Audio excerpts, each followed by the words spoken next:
कह रहे हैं कि पॉलिटिकल एंगल भी दिया जा रहा है इस पूरे उसको कि आप लोग के विरोध के पीछे कौन है। कास्ट एंगल एक दिया जा रहा है, पॉलिटिकल एंगल दिया जा रहा है। ये क्या ध्यान भटकाने की कोशिश है? हम कहीं भी जाते थे ना, हम ट्रेनिंग सेंटर पे गए सोनीपत, वो सब होने के बाद आप मानोगे नहीं, जो लड़कियां बच्चे और कोचेस थे ना, इतनी ऐसे इस नजर से देख रहे थे जैसे हम कोई गुनाह करके आए हैं। सीनियर नेशनल कैंप चल रहा था वहाँ, हमारा दोनों का कैंप में नाम नहीं था, सीनियर नेशनल कैंप चल रहा था, हम दोनों को यूं भी नहीं टोका गया कि आओ ट्रेनिंग कर लो।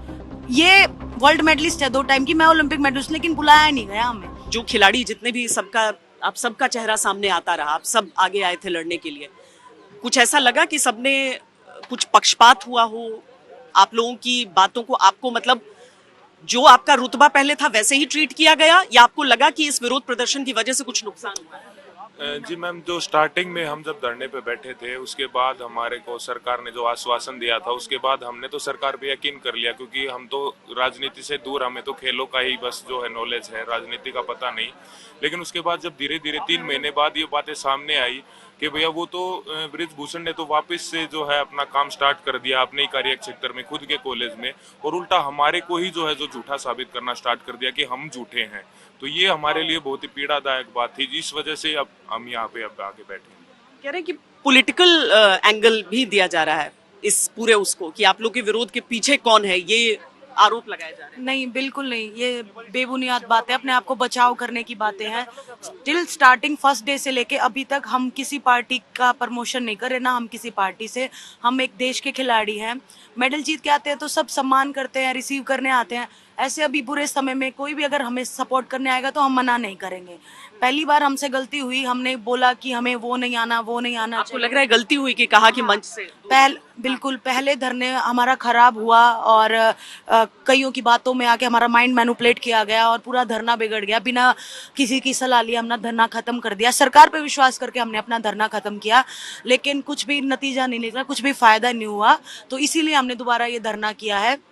जैसे कि बताया कि झूठा साबित कर दिया हमें। हम कहीं भी जाते थे ना, हम ट्रेनिंग सेंटर पे गए सोनीपत, वो सब होने के बाद आप मानोगे नहीं, जो लड़कियां बच्चे और कोचेस थे ना, इतनी ऐसे इस नजर से देख रहे थे जैसे हम कोई गुनाह करके आए हैं। देशद्रोही की नजर से देखे, हमें ट्रेनिंग करना मुश्किल हो गया। मैं और विनेश ट्रेनिंग कर रहे थे मैट पे, सीनियर नेशनल कैंप चल रहा था वहाँ, हमारा दोनों का कैंप में नाम नहीं था, सीनियर नेशनल कैंप चल रहा था, हम दोनों को यूं भी नहीं टोका गया कि आओ ट्रेनिंग कर लो।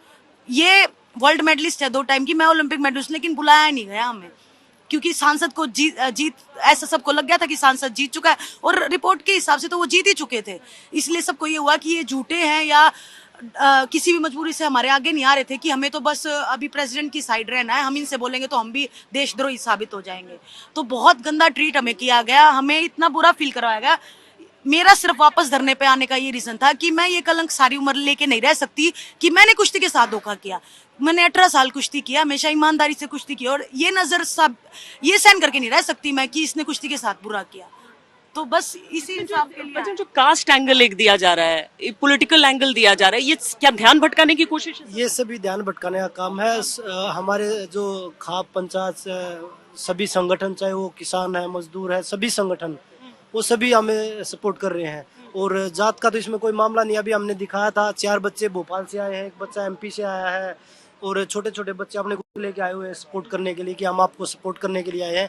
पहले ये ध्यान भटकाने के लिए इसको कभी जात पात बोल रहे हैं, कभी हरियाणा यूपी बोल रहे हैं। अभी ब्रॉड मांगे अगर मैं पूछूं आपकी तो क्या? जो अभी जो कंप्लेंट दी उस पे एक्शन हो, और जो दोषी है उसको सजा मिलनी चाहिए। अब हम ये नहीं कि भाई, और जो फेडरेशन को जो चीजें चल रही हैं, सभी उन्हीं के लोग बैठे हैं जो लड़कियों का शोषण कर रहे हैं, वो सभी लोग हटाए जाने चाहिए और एक नई बॉडी बनाई जानी चाहिए जो खिलाड़ी हो। पर बजरंग, आप भी जानते हैं कि इंडियन ओलंपिक एसोसिएशन जो इंटरनेशनल जो कमिटी है, उसके कुछ मापदंड होते हैं कि हर फेडरेशन मतलब ऐसा होता है कि उसमें सरकारी दखल अंदाजी नहीं हो सकती है, नहीं चेंज किया जा सकता उसको। तो ये सोचते हुए भी आप क्या? देखिए मैडम, IO के पास पूरी ताकत होती है, वो जब चाहे बॉडी को बदल सकती है। और बृजभूषण को ये ताकत किसने दी थी? बहुत सारी स्टेट हैं जो उन्होंने जबरन, जैसे मैंने आप राकेश सेक्रेटरी का नाम बताया आपको, उसको फर्जी बना रखा है। जो असली सेक्रेटरी थे उनको तो भंग कर दिया। बृजभूषण के पास भी ये ताकत नहीं है, जब तक इलेक्शन बिना करवाए वो ऐसे नहीं बदल सकता। और पूरी सभी का सपोर्ट है ना, हम इसमें कोई राजनीति कर रहे हैं, सभी यहाँ खाप पंचायतें आ रही हैं, लोग आ रहे हैं, वो हमें रेसलिंग को सपोर्ट करने के लिए, जो अपने बच्चों का भविष्य उसको बचाने के लिए आ रहे हैं। यहाँ पे कोई राजनीति नहीं है। कि भाई कोई राजनीतिक दल आ रहा है तो वो हम बीजेपी के लोगों का भी वेलकम है। हम किसी को ये नहीं बोल रहे कि, हम खुद बोल रहे हैं कि भाई आप लोग भी आइए, आप भी हमारा समर्थन कीजिए, क्योंकि पीएम से बात की कोई बात हमें देखिए, हम अभी किसी से बात नहीं हुई है कि स्पोर्ट्स मंत्रालय के कुछ लोग आए थे, और पहले तो स्पोर्ट्स मंत्रालय के भी कई लोग हैं जो बच्चों को डराया जा रहा है, नाम उनके डिस्क्लोज किए जा रहे हैं। तो ये जो एक कितना सेंसिटिव मुद्दा, इसमें सुप्रीम कोर्ट ने भी अभी आदेश दिए हैं कि भाई किसी भी बच्चे की आइडेंटिटी को डिस्क्लोज नहीं किया जाएगा। और उसके बावजूद कमेटी में जो जो लड़कियों ने बयान दे रखे हैं ना, एक एक बाहर आदमी को कैसे पता चली, इस बात का कौन हिसाब देगा? हमने तो आप जाके बताया नहीं, लड़कियों ने तो जाके बताया नहीं। वीडियोस बन रही हैं यूट्यूब पे और एक एक बयान बता रहा है कि उस लड़की ने ये दिया, उस लड़की ने ये दिया, वो भी तोड़ मरोड़ के। मन में डर बैठ रहा है अब, हालांकि हमारे पहलवान जो दुनिया भर में सबको पटखनी देते हैं, उनके मन में कोई डर बैठ रहा है किसी चीज का? देखिए, हम जितने सीनियर हैं, हम में वो डर नहीं है, उस डर से निकल के ही हम आगे आए थे। लेकिन फैमिलीज में बिल्कुल डर है कि पता नहीं बच्चों का भविष्य का क्या होगा। आप लोगों ने मतलब इतना बड़ा कदम उठा लिया है, या जो और बाकी जो रेसलिंग में डालने वाले जो लोग हैं, उनकी फैमिली का डर है कि अगर ये बच्चे हार गए तो हमारे बच्चों का भविष्य क्या होगा। तो वो डर, भविष्य का डर जरूर है किसी को, लेकिन अभी हम लोग तो जो जितने बैठे हैं एथलीट, वो डर से बहुत आगे निकल रहे हैं। बस वो है एक लाचारी महसूस होती है खुद में कि हम इतने बड़े एथलीट जो इतने सब मेडल लेके आए हैं, हमारे बस में कुछ क्यों नहीं हो सकता?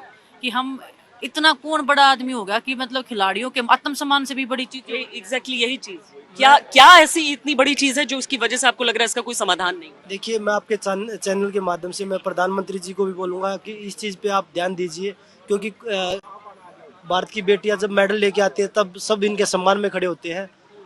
तो आप रोड पे बैठे हैं तो आपको इसमें संज्ञान लेना चाहिए, और जो दोषी है उसको सजा देनी चाहिए। और जो मैंने आपको जिनके बारे में बताया, उनके हमारे पास सबूत है। ये नहीं कि भाई उनको हम ऐसे ही बता रहे कि वो लड़कियों को धमका रहे हैं, पैसे लेके पहुंच रहे हैं। तो वो चीज़ें हमारे पास सबूत के साथ है। और ये हमारे 360 के प्रधान जी हैं जिन्होंने समर्थन भी किया हम बच्चों को। तो ये आपको और थोड़ा सा बता सकते हैं। देखिए, इसमें दो पक्ष हैं। एक पक्ष वो है जो दोषी है, और वो पक्ष वो खुद, आपने देखा होगा कि टीवी चैनल के माध्यम से उसने कबूल किया कि मैंने एक हत्या की है। और दूसरी तरफ वो पक्ष है जो देश का गौरव है, जिन्होंने देश का नाम रोशन किया है। तो इसमें तो कहीं कोई क्रेडिबिलिटी का सवाल ही नहीं आता। इसमें आप खुद सरकार को संज्ञान लेना चाहिए। देश के प्रधानमंत्री और गृह मंत्री से आपके चैनल के माध्यम से कहेंगे कि जिस तरीके से देश की बेटियां सुरक्षित नहीं है, देश के खिलाड़ी सुरक्षित नहीं है, तो इस देश में कौन सुरक्षित रह सकता है? तो जल्द से जल्द इसका संज्ञान लेकर इन बच्चों के साथ न्याय होना चाहिए, और पूरे उत्तर भारत की खापे, किसान संगठन, सभी समाज इनके साथ। तो देखिए, पहली बार तो सबकी तरफ से कहा गया था कि राजनीतिक बिल्कुल भी ना हो, लेकिन इस बार जो साथ आए उसके लिए तैयार है, क्योंकि सबको ऐसा लग रहा है कि जो वादे किए गए थे ऐसा हुआ नहीं। और सीधे तौर पर प्रधानमंत्री से अपील कर रहे हैं कि वो कम से कम इनकी बात सुने। बहुत बहुत धन्यवाद आप सबका यहाँ पर। हालांकि हर बीतते दिन, हर बीतते घंटे के साथ आप समझ लीजिए कि भारत के खिलाड़ी अगर इस तरीके से विरोध के मैट पर बैठे हो तो नुकसान देश का ही हो रहा होता है।